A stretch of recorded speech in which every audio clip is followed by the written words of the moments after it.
Vault Hunter, you can trust Creek. I still decided we were better together, but like everything else, it wouldn't last.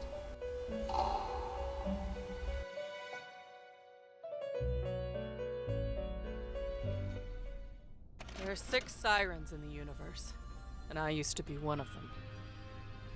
I was once lucky enough to share that gift with Maya. When we first started writing the story for Borderlands 3, Handsome Jack was going to return as the villain.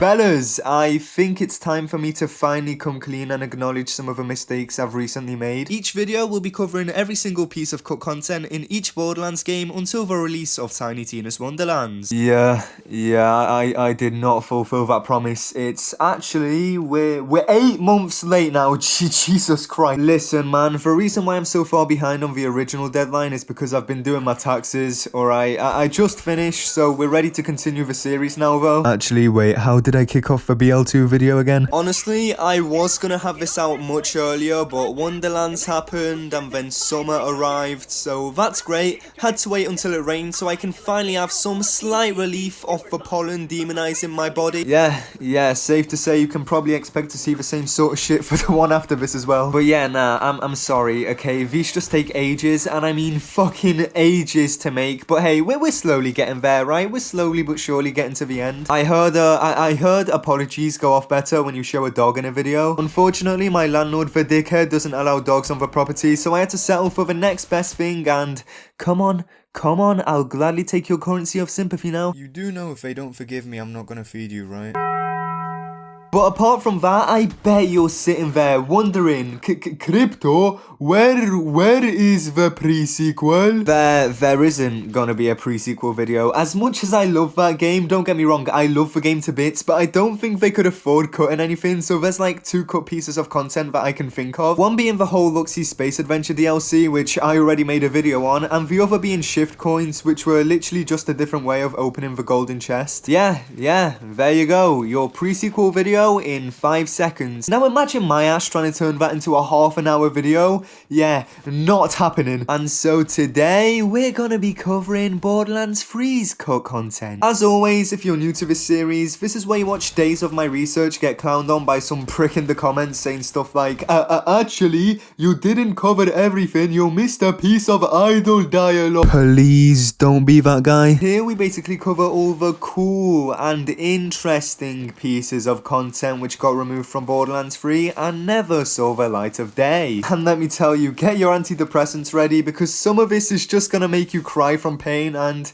I don't think you'll see Borderlands 3 in the same way ever again. And in case you're wondering, I'm not just going to be covering the things revealed in the Director's Cut DLC. Sure, I'll be using some of it, but the wide majority is hidden in game files, and Gearbox really doesn't want you knowing about it. Yeah, that's what you get for patching my out of bounds glitch, you demon. As always, we're going to kick off with the small stuff and gradually work our way up to the big, and that means we're going to kick off with emotes. Yeah. Now, I placed emotes at the bottom because I'm not joking here, there's literally only one cut emote. One. And that emote is none other than Le Dab. Truly a how do you do fellow kids moment. Now you can't actually get this emote to work in game, it's just there laying alone in the code, and actually thinking about it, I did have a glitch one time when the Krieg DLC released, where whenever I opened my emote wheel, the dab emote icon was just there, which was really bizarre. I felt like that shit was haunting me. Hey, I'ma be honest, not gonna lie, kinda wish they kept this in game because it would be pretty funny to do stuff like, I don't know, pull a devious dab over Maya's ashes, or dab over Mordecai when you beat Gracie's high score in that one side mate. Jesus Christ, I'm fucking evil. But oh well, I guess we'll just never get to see it in action. Can't believe they got me sad over a fucking dab, man. Next up, I want to talk about items, and now this is a very interesting one. So in Borderlands 2, we had items like Zed's health packs and wisp jars, which were cut completely, whilst here it feels like some of the cut content was always intended to be brought back at a later date, which honestly really just proves this game wasn't launched in a finished state. First Firstly, the diamond keys which we received in DLC 5, the designer's cut, were meant to be here from the very start and presumably in the exact same room too, considering the diamond vault was the only door in Sanctuary you literally could not open until the DLC dropped. And yeah, this low-key sucks. This would have been such a huge help back when legendaries and anointments were rare, but nah. Let's add it when you can get 63 legendaries from killing one tink in the slaughter shaft, and you know what, fuck it, let's just drop the Schluter a month later for even more world drops. Let's make the diamond vault even more useless, why not? Another leaked item was the Vault Hunter's artifact, and yeah, this is a returning item from Borderlands 2, which would have genuinely been a very nice throwback. Who knows why they cut it, because from what I can tell by testing it, it works, there's no flaws with it whatsoever, but oh well, I guess it got reincarnated in the form of the Schluter. And finally for the item section is a trinket, and the only trinket that got cut from the game, and that is the Whittle Warrior trinket. And man, I would have never expected to call this guy cute, but he cute, baby, he cute. And that is it for the item section. Next up we're gonna cover...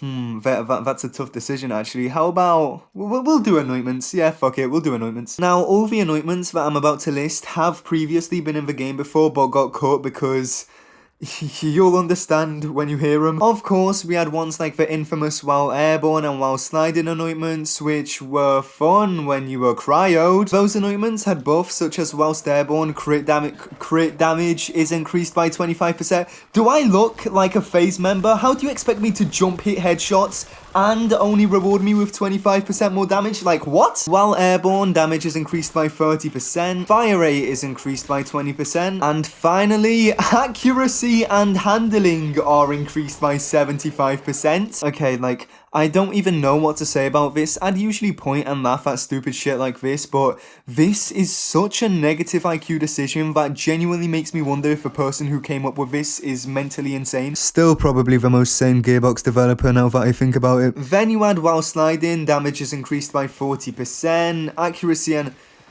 fire rate is increased by 25%, and finally we had a pretty unique one where when you slide you built up energy that refilled your shield. This is actually the only sliding anointment I wish they never removed, because I'm sure if it was in the game for a little longer we could have at least found one cool interaction with it. After that we had while action skill is active you reduce all incoming damage by a small amount, which is, you know, nothing too special, but this next one, oh, this is the definition of potential. While an action skill is active, 250% of health damage taken is returned to the attacker as shock damage. You thinking what I'm thinking? Nudge nudge, cough cough. Next we have these basic ass action skill end ones, like crit damage is increased by 25%, fire rate and reload speed is increased, movement speed is increased by 5%, 30% of damage taken is returned to the attacker, accuracy and hang yourself. Okay, to be fair, it makes sense here. You don't have to jump around like you're some schizo Tuco Salamanca cosplayer seeing meth flying around you. You can just stand still, so we'll forgive him.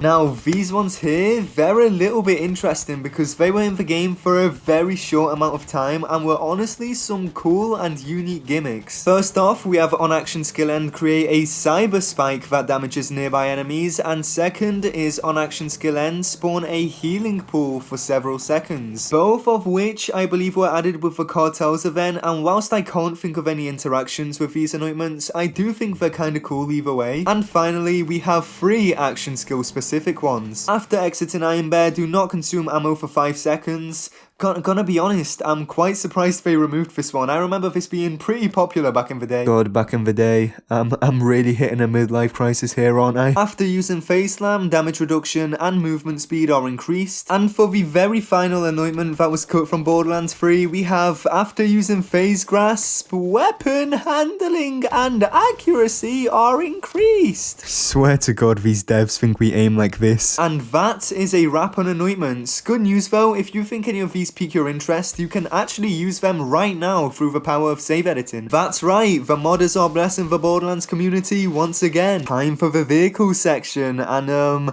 I think you're definitely gonna like this one. Tank. You could drive a fucking tank Just remember what they took from you, man. The formal government name for this vehicle is the Emperor, and it appeared on some of the OG Borderlands 3 marketing material. It was meant to be your regular vehicle that you can just drive around whenever and wherever you want, but now I guess that'll never see the light of day. Now, the vehicle section is definitely one of my favourite pieces of cut content from this game, and it's not just because of the Emperor, but because of a vehicle trailer.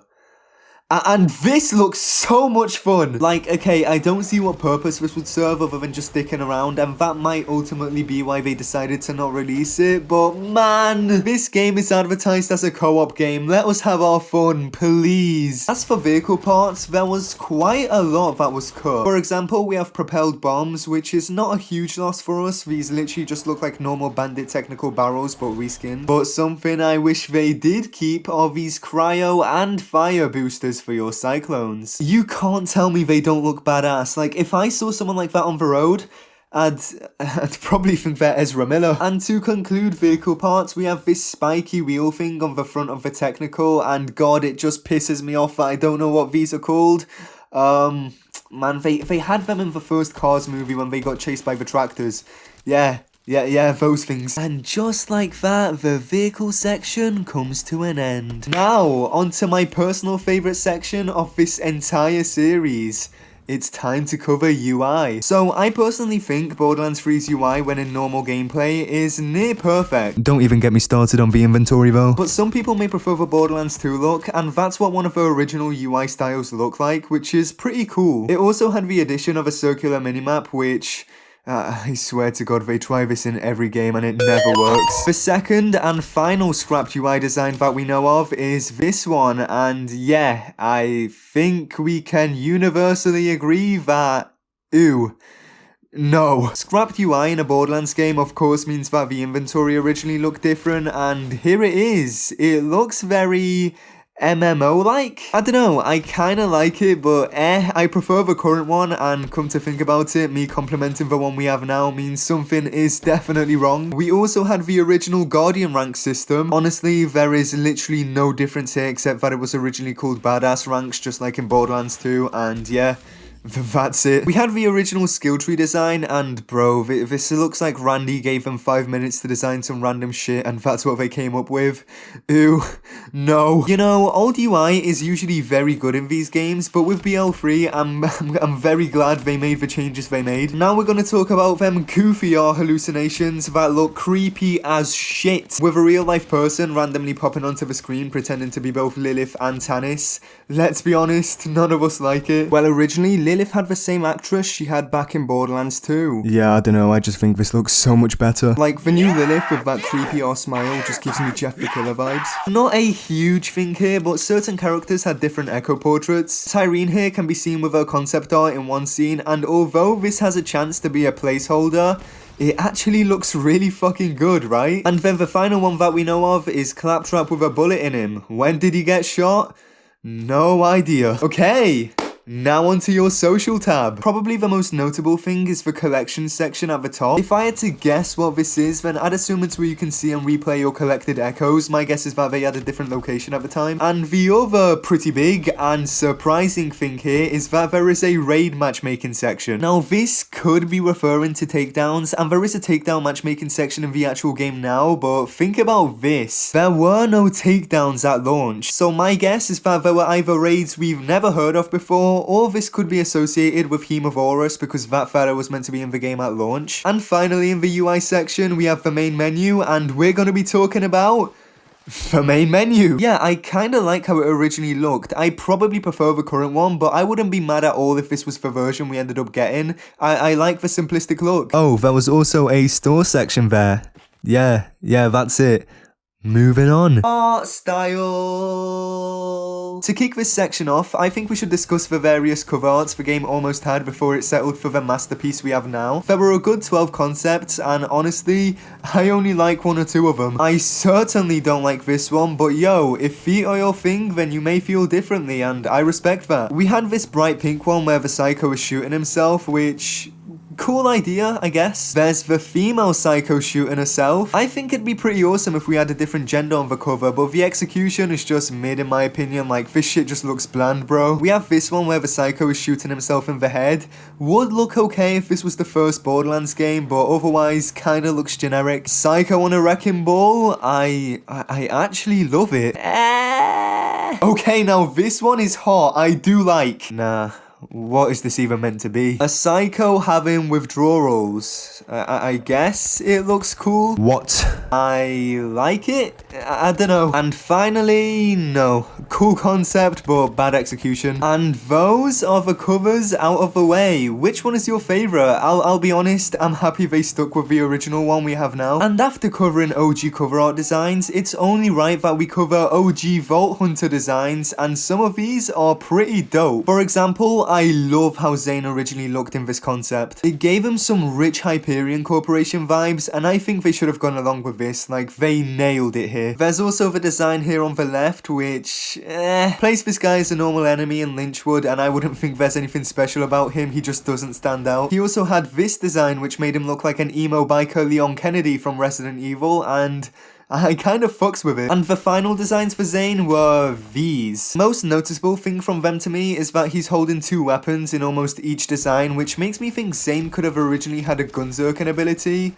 That's just cursed to think about. As for the other Vault Hunters, Amara didn't really have anything else going for her. I mean, she had these various clothing designs, but that's about it. Nothing too major. Moze had...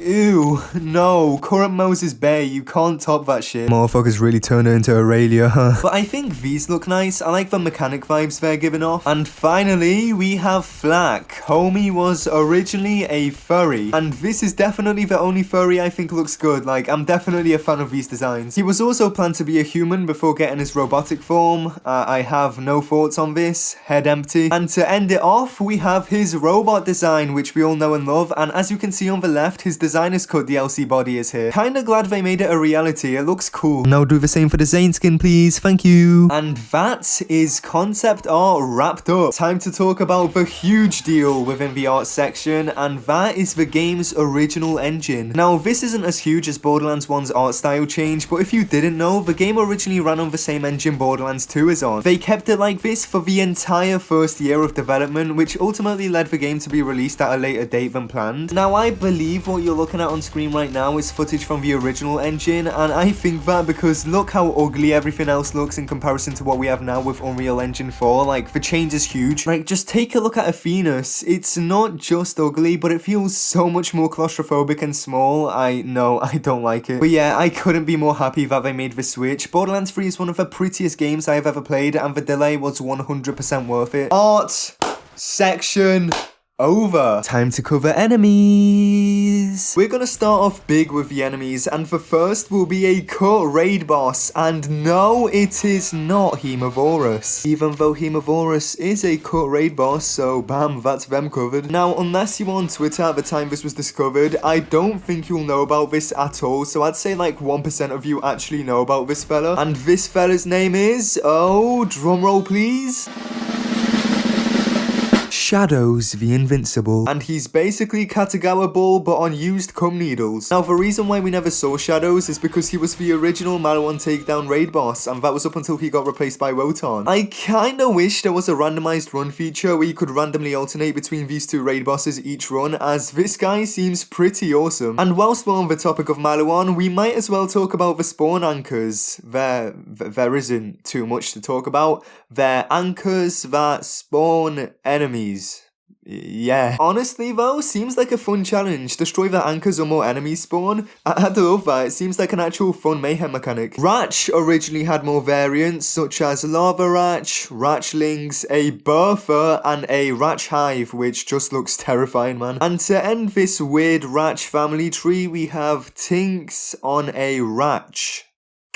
Swag. Okay, now we're getting onto the final few categories where every single one is just as important as the other, so the order doesn't really matter too much now.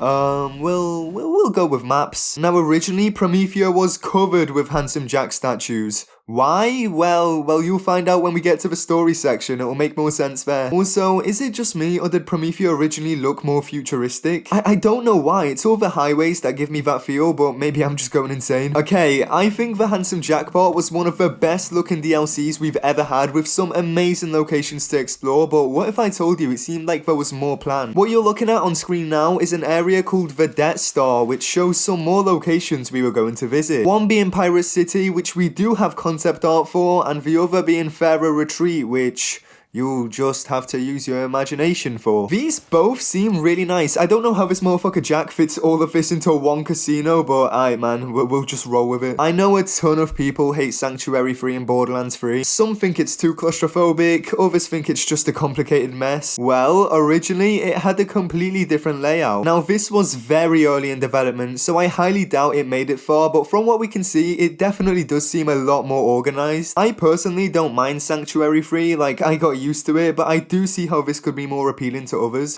This one, okay, this one is an interesting one, you'll love it. Okay, so in case you didn't know, Krieg was originally supposed to return in the game's story, right? We'll also talk about that when we get to the story section, don't worry. But there is a cut planet in the game called Vulcan. Vulcan is also the name of the Roman god for fire and destruction. Yes, I did find that on Reddit. Do I sound like a philosopher to you? So it's pretty valid to think that this is the planet where we would meet Krieg. How he got there, I don't know. And to conclude the map section, I want to talk about the original boss arena for the Rampager. Now, don't get me wrong, I love what we have now, but come on, form your own mind here. I don't need to do it for you. God, this just feels so much more mysterious and Iridium related. Man, I wish they kept this. It just looks so pretty too. Like, look at the colors. Gameplay. It's time to discuss some cut action skills. We'll start with Zane since he has the least amount of scrapped action skills. He only has 2 and one of them is literally a reskinned Sentinel. Like literally, it's called the Sentry and it does the exact same thing his Sentinel does. It's definitely one of the sadder pieces of cut content that we have, but the Reality Tunnel is a cut ability that I do like and kinda wish they kept. The design is simple, click a button and you warp to your desired location. Also, it looks like it would have multiple charges, so it would be great for getting Zane out of some sticky situations. Moze is the Vault Hunter we'll cover next, and she doesn't actually have any cut action skills. It seems as if Iron Bear was always a design which was set in stone, so instead we'll just talk about her actual cut skills. The first one was in the blue tree and it was called 5-year plan. The description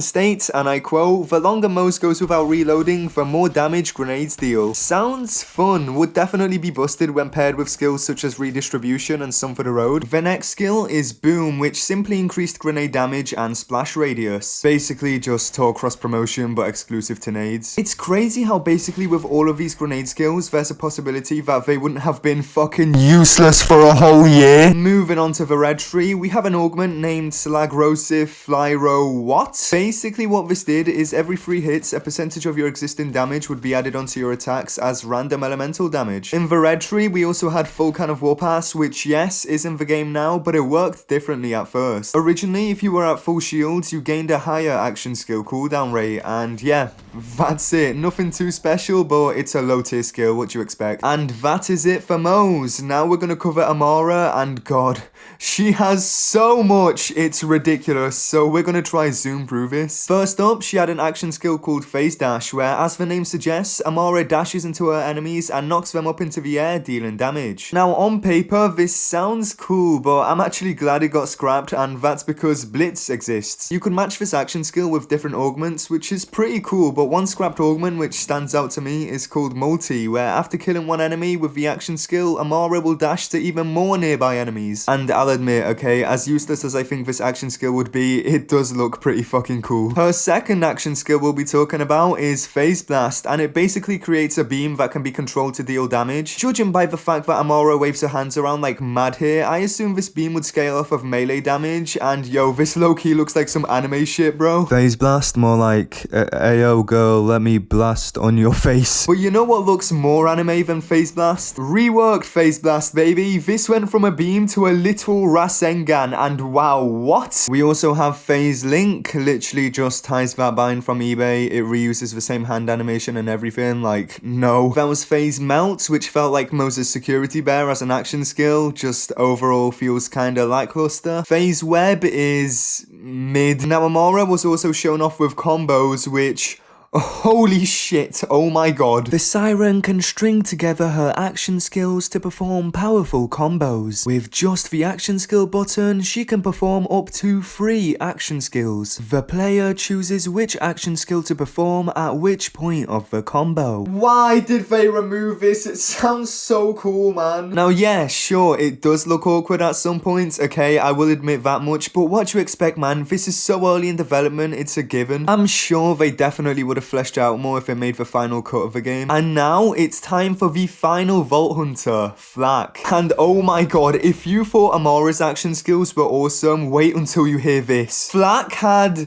fuck all. I got you excited for no reason. But yeah, nah, genuinely, I'm being honest here. This man has always had the same exact action skills since his development started. Nothing's been cut here. And that's it for skill trees. Definitely some amazing stuff here, but now it's time to move over to the second to last category. Weapons, the staple of the franchise and what really makes it stand out from any other shooter. Now, there's a lot. There's definitely a lot. And I assume we're counting grenades as weapons, so we'll start with the Bloodsucker. This is literally the trooper's organ, meaning it sucks, but it's a bit better. The difference between the two is that the Bloodsucker heals you and removes any unwanted dots placed on you. This is literally the inspiration behind the saying, if you polish a turd, it's still a turd at the end of the day. But Krill, on the other hand, is amazing, and this nade does so much to the point where it's difficult to explain what it does, so I'll summarize it in the easiest way possible. Child grenades. And with this being a Home and Atlas grenade, you already bet it slaps on a Moze spec into Vampire. This would genuinely be a great and probably a better replacement for the cloning Maddening tracker. And the last grenade is the purple slider, and for whatever reason,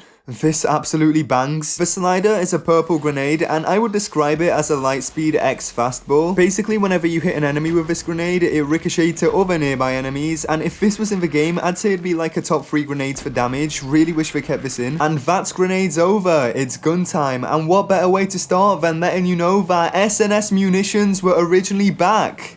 Again, yeah, their logo is in the game files, so I assume they were originally going to be one of the main weapon manufacturers. Right now, all we know about SNS is that they make the loot beams all of your items have. It's been a while, and whilst I think they're overrated as hell, it'll be nice to see them make an appearance again as a weapons manufacturer. P2P Networker. I'm still waiting, Gearbox. I'm not gonna forget about this. This gun is basically a mix of the Kibsworth and the Redistributor. Seems like a good idea, but it's definitely not up to the same power as those two guns at all. Still waiting. Next is the Portals and Shy, and no joke, this is a regular Atlas gun. There's nothing special about it. Nothing. So, yeah.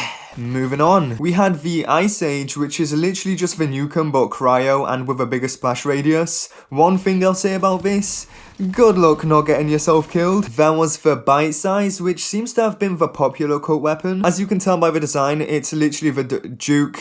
I don't care, man, it's the Duck. It's basically the Duck. And it operates in the exact same way, except that this gun releases this purple explosion after each hit, which not only doesn't do anything, but it murders your eyesight. Yeah, some people speculate this gun was made to test how many particles can be shown on screen. Others think that the explosion doesn't work because the gun isn't finished and that's why it's unreleased. But honestly, I have no idea. You'll have to decide which one it is for yourselves. This is the Ice Pick. It's literally just a normal melter, but legendary. It does do a lot of damage, but god, it feels so annoying to play with, and I can definitely see why they cut it. Of course, we had the TNTina, which is in the game now. The splash radius on this weapon is insane, but it makes sense because this weapon is based on Tiny Tina, so no complaints from me. Overall, very fun. We had the purple Heckle and Hyde duo, which will pair together as they both dropped from, believe it or not, Heckle and Hyde on Eden 6. That and they're the only weapons on this list that are actually god-awful. The Heckle is guaranteed to be incendiary, and the Hyde will always be corrosive. They cannot be anointed, and both shoot extremely slow pellets, which you'll definitely miss 99% of the time. And even if you do hit your shots, the damage doesn't make up for the slow projectiles,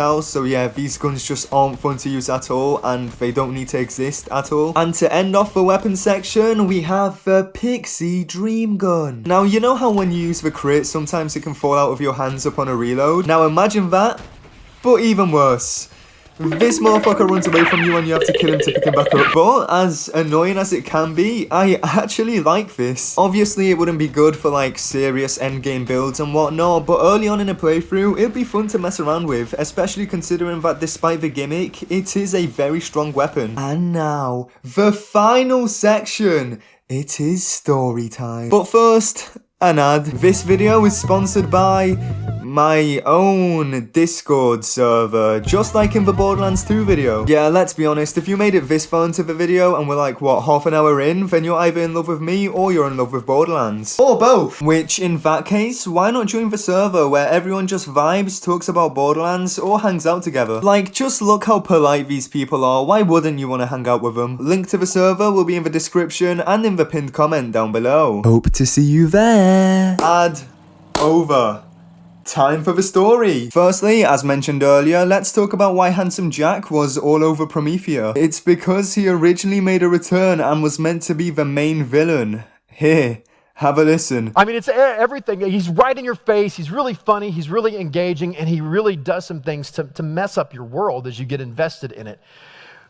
But we really had to think about this. By the way, I'm going to let you in on a little trade secret. When we first started writing the story for Borderlands 3, Handsome Jack was going to return as the villain. Even though we killed him in Borderlands 2, and he appeared again in the pre-sequel as kind of a doppelganger, playable character, and then Tales from the Borderlands, a holographic Jack. In fact, Handsome Jack's been around a lot for the last 7 years, and for a while, right at the beginning of Borderlands 3, we thought that we'll never make a villain that good. How can we ever make another Handsome Jack? We just need to use him again and find a way for him to be alive again and come back and all that. And then there was this really great fan video. It was about 2 years ago, came out and said, 7 things we don't want to see in Borderlands 3. And I think number 2 and number 3 was Handsome Jack. So we listened. Yeah, thanks Game Ranks with your 5-hour playtime take. I love you. I also talked about Krieg making his return, and that can be seen in these cut voice lines where him and Maya originally assisted us on Skywell. Krieg, I need you to do this for me. Show the Vault Hunter the way, then we'll catch up. That sound good, big guy? Well, the universe provides in mysterious ways. Or something. Krieg, can you get us closer to the laser controls? Vault Hunter, you can trust Krieg. But if he offers you something to eat, don't. Catch up with you later. You must have made an impression on Krieg, Vault Hunter. He said to tell you he'd be your ribcage spelunker any day. Burnt turkey. Oh, the Firehawk. He's saying Lilith ordered him to infiltrate the COV, but he got captured by this chief, Crushjaw. Yeah, feels bad, man, but hey, at least he returned in some capacity in the base game with the Echo Logs, you know, at least they didn't completely forget about him. There was also the Cut Maya funeral, which is probably the most popular piece of content there is for the entire franchise, and rightfully so. It's criminal that this never made it into the game. Gonna assume you've got your tissues ready, and here, I'm gonna let it play out in its entirety.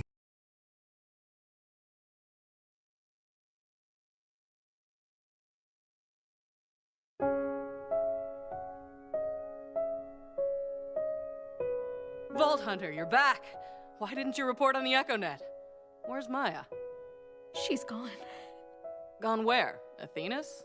Why would she leave you with me? No, she's gone. Oh, Maya. No. There's no way. It was that power-hungry bitch Tyrene. Trying to get Lilith wasn't enough for her? It wasn't her. It was Troy. So he can leech sirens besides his own sister. Fascinating. I wonder if that interferes with Maya's intent, too. Not now, Patricia. Damn it! I should have dealt with those parasites. I should have been down there at the vault. It should have been me. Don't be silly. What good would you have done? Nothing. I was there. I saw it. I watched them turn my only friend into dust. Maya was one of the most powerful people in the universe. They just... Ava. You're not the Firehawk anymore, Lilith. There's nothing you could have done. She's gone, okay? This is all that's left of her. This is all I have left.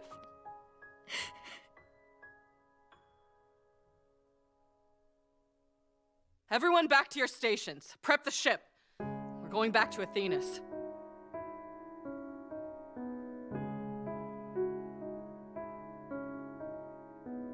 Ava, I know it hurts right now, but this is important. Did you feel anything when Maya... I watched her die! What do you think I felt?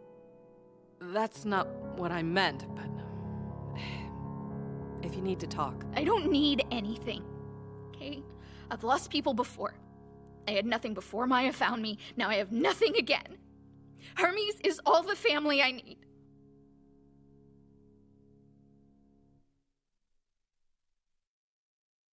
Vault Hunter, thank you for getting Ava back safe.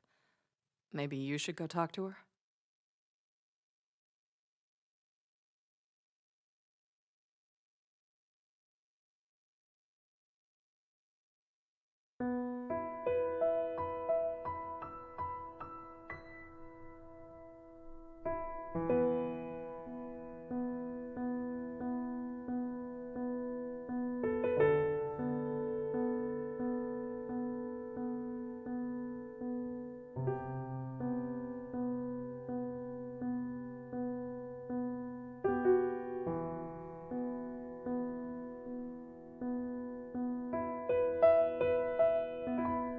There are 6 sirens in the universe, and I used to be one of them.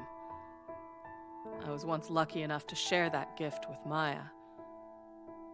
It always seemed like she understood it better than me. She seemed to understand everything. That was who she was. She saw us all better than we saw ourselves.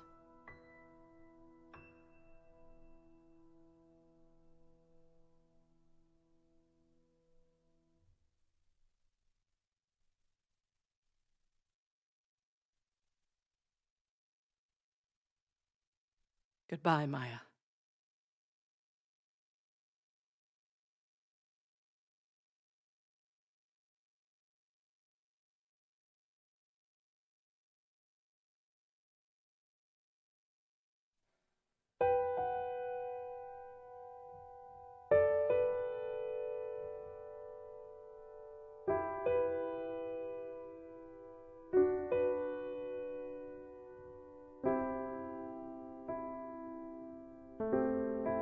Okay, I might need to talk. It's my fault. I got her killed. It's gonna feel like that for a while, but it's not true. We both know Maya. She was always willing to risk her life for something that mattered. Then why did she waste it on me? Maya saw something in you. She believed in what you're going to become. She wanted to light the way for you when she was gone. She used to tell me all about what you did on Pandora. About the Firehawk. She said you always ran toward the fire. You sounded like everything I ever wanted to be. Someone strong. A leader with a whole army at my back. Invincible. None of us are, Ava. Yeah, I know. Anyway, sounds like Maya left out a lot. I made my share of screw-ups. Running toward the fire all the time gets you burned. But you never got anyone killed. I did. Someone I cared about. Oh.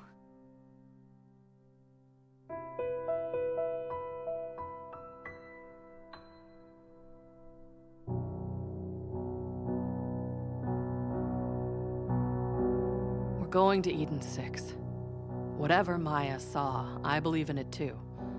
She wouldn't want this to be the end of your training. I know I'm not the Firehawk anymore, but together maybe we can figure it out. Will you come with us? I want to make what Maya saw in me real. I want to learn and fight and be a Vault Hunter. I want to join the Crimson Raiders. Then welcome to the family.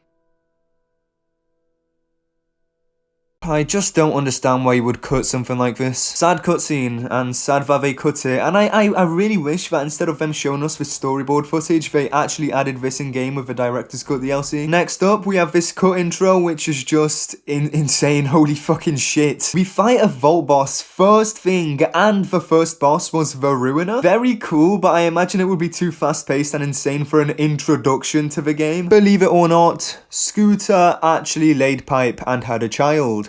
They named him Scooper, and we don't know too much about him except that Ellie took care of him. Scooper's working on the ship right now. Might want to knock before you enter. And tell him Aunt Ellie said he's got a lifetime to gawk at boobies, but it ain't every day you get a chance to leave Pandora. A few years ago, old Lil came by looking for recruits. Almost joined up with the Raiders again.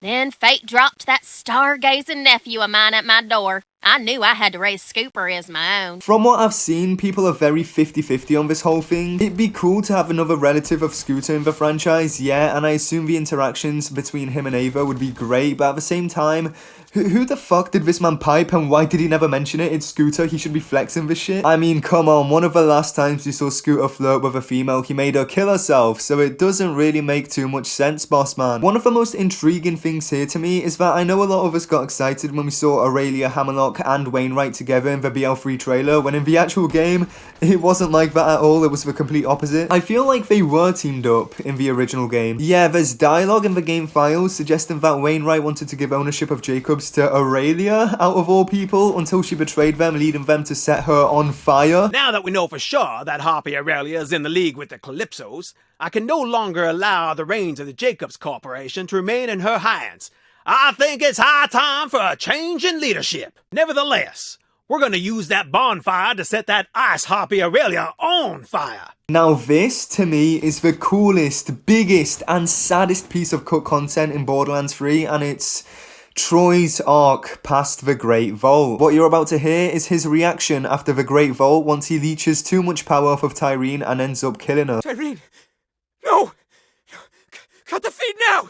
Turn off the goddamn cameras! I know, I'm sad too. This really makes it seem like the whole streamer gimmick was just that, a gimmick to get people to join them. Troy clearly sounds tired of it, and this would have made his character so much more enjoyable. And yeah, Tyreen originally died here, but there was a popular rumor going around that he revives or anoints her, and that's because of the models in the game files titled Evil Troy and Evil Tyreen, which is very interesting and 100% better than what we ended up getting, for sure. And since we're this far into the story, let's discuss the final fight and ending. We don't know how much changed about the fight, for all we know it still could have been Tyreen the Destroyer, but we do have details of cut dialogue and who was involved. We know the B team, that's right, the B team was involved in the ending, with Brick saying things such as, "Vault Hunter, ammo for ya." Yeah, I know I need to work on my Brick impression, there's no voice lines, it's just a cut script, so shut up. Mordecai saying, oh god, this one's gonna be worse,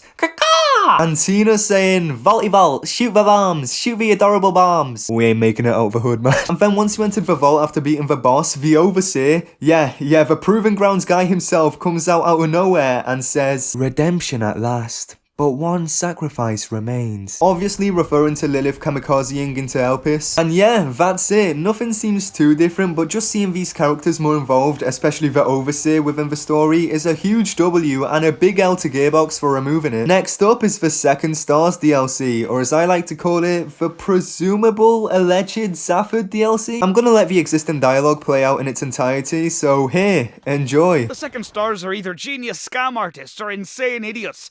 They lure in gullible fools by telling them if you believe hard enough, your believings become real, you ken?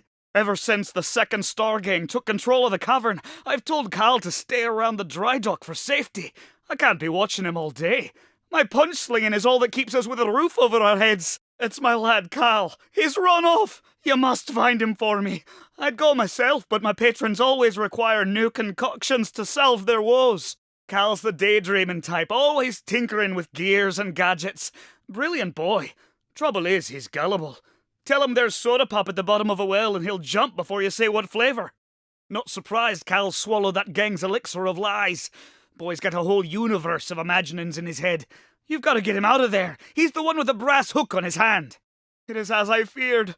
I should have run those saccharine swindlers off this asteroid long ago, and now they've lured away my precious son with their snake oil. That's Cal's workshop. Spends most of his time there. See if he left any clues as to where he might have gone. Doom! The ashen taste of doom is upon my tongue, and it was I who mixed its foul cocktail.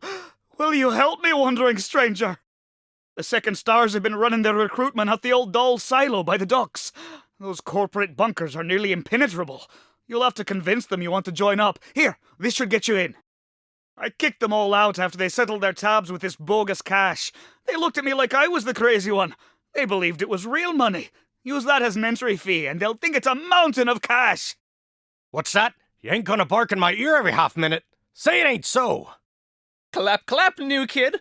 I don't know you, but our boss man says a fresh face is always welcome in the Second Stars, as long as you brought something for our donation box. Hachi machi, that's a ton of cash. Boss man is gonna love this. Application accepted. Come on in for your initiation trials. Hey, something's fishy. No one has that much money lying around. You're one of those fakey fake vault thieves. Application unaccepted. Second Stars, clap this sucker.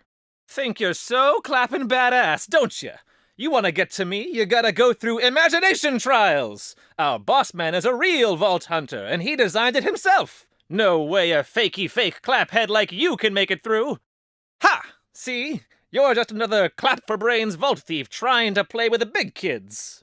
I was getting worried there for a second, but now I know you're doomed. The last trial is the Thresher of Bravery. Boss man says Second Stars aren't afraid of nothing. Not like scaredy cat vault hunters. Sucker! Only true believers can survive the flames. Vault thieves only believe in themselves.